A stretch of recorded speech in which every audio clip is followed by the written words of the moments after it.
Hello, and welcome to Let's Spend the Night Together Masterworks.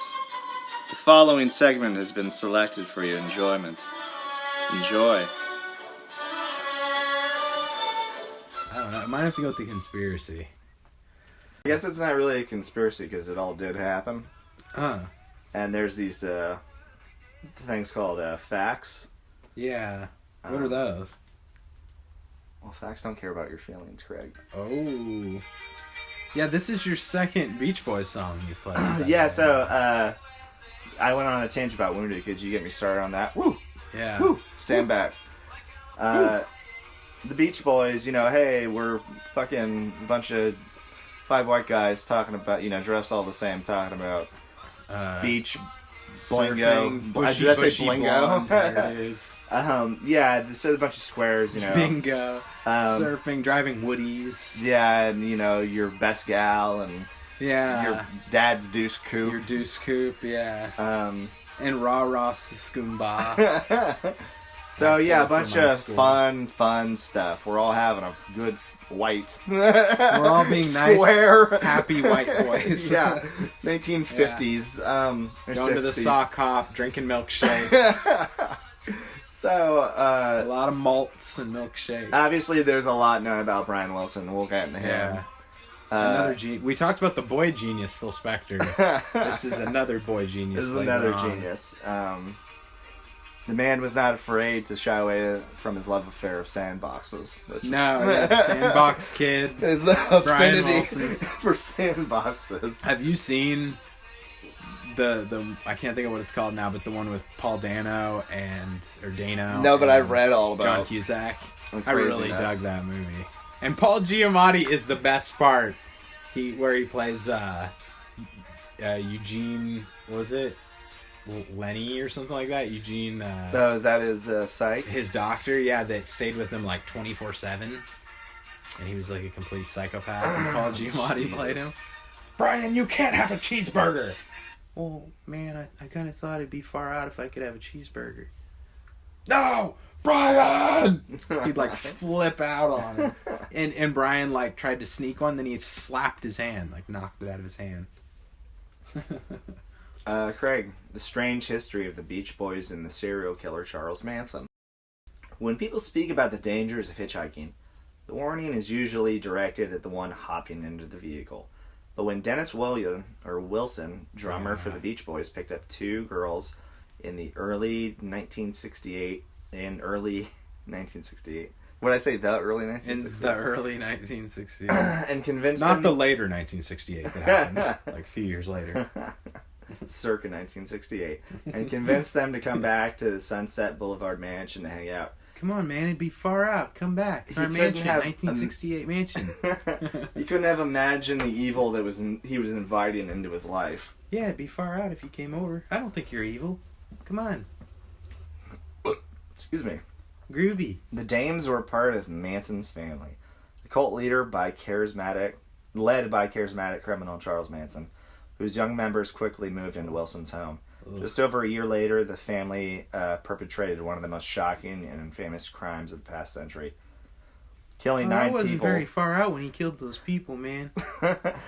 Killing 9 people in 4 locations over a period of 5 weeks. In what was known as the Tate LaBianca murders. Sorry, Tate. What was her first name? Sharon Tate. Yeah, Sharon Tate, yeah. The Beach Boys soundtrack was Always Sunny California. That's right, But baby. their rose-colored tales of first dates, surfing safaris, and puppy love couldn't have been in starker contrast to what happened in good old 1969.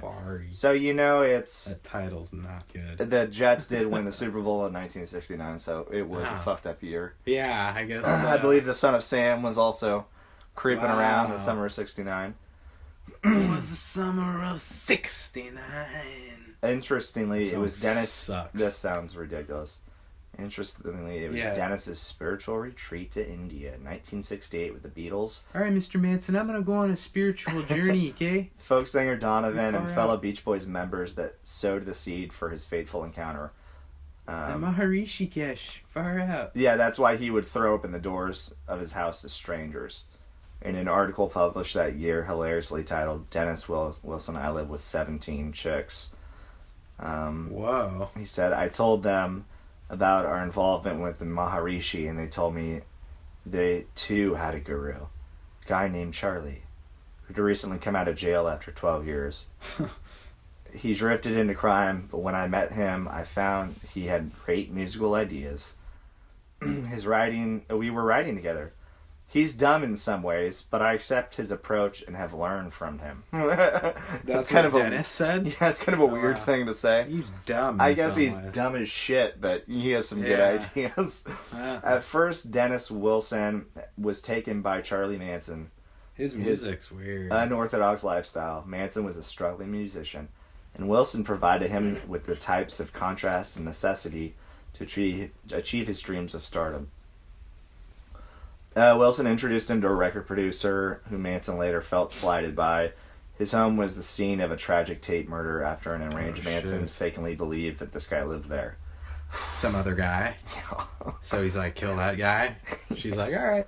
And it was the wrong people. Oh, wow. And it just Dennis happened. Is like, this is not far out. This is very far out. Wilson also financed recording sessions with Manson and his oldest brother, Brian and Carl, who produced approximately 10 songs for a debut album, the results of which most likely will never be seen by the light of day. Oh. I wonder if there's any recordings of him, at least like with Dennis Wilson. Or Brian Wilson singing. Or Brian, yeah. But I know Charles Manson like sang and played guitar and like wrote songs, and you can find his recordings. But I just don't know if any of them have like Dennis Wilson on drums or something. That'd be sick. In August 1968, Manson threatened Wilson with a bullet, and the relationship swiftly broke down. According to longtime Beach Boys collaborator Vic Dan Parkers, Manson presented the bullet, telling Wilson, "Every time you look at it, I want you to think about how nice your life is with your kids." A physical altercation followed, or as Parks put it, Dennis grabbed Manson by the head and threw him to the ground. He beat the living shit out of him. Shortly after, Manson did that to Dennis Wilson? No, Dennis Wilson, this hippie, did that to Manson? Down and beat the shit out of Charles Manson, who's like 5'5". He's little, guy. And fucking the Wilson brothers were like, I think they played like football and stuff in high school. Really? Yeah, they were all American boys that like played the sports and got good grades and all that. And they probably would have never hung out with a weirdo like Charles Manson, but they went on that religious journey and thought, everybody's there's good. Everybody's just like us. Yeah. Everybody's far out. That's what I learned. As a creepy postscript, a song Manson co-wrote in '68, titled "Cease to Exist," was reworked slightly by the Beach Boys into a softer version. Oh wow! They released it on an album in 1969, hitting stores less than 6 months before the murders. With Manson owing Dennis over $100,000 by that point. Dennis, you are a cuck. Manson owed him that much? Holy shit. $100,000? What did he do? Did he buy a few cars? Well, did he put a fucking down payment on a house? This is probably not part of that total at all, but I heard he takes over the household. Like he basically invades it, and he is kind of the home. And at some point, Dennis got creeped out and left. He just left his house? I think so. And Manson was there with these women or whatever, his slaves. That is so fucking weird, and he might have killed Dennis, especially if Dennis kicked his ass. I didn't know that. That's awesome. I mean, that's awesome, but $100,000. I mean, yeah. I just cucked out of 100. I don't understand how that little freak. Yeah.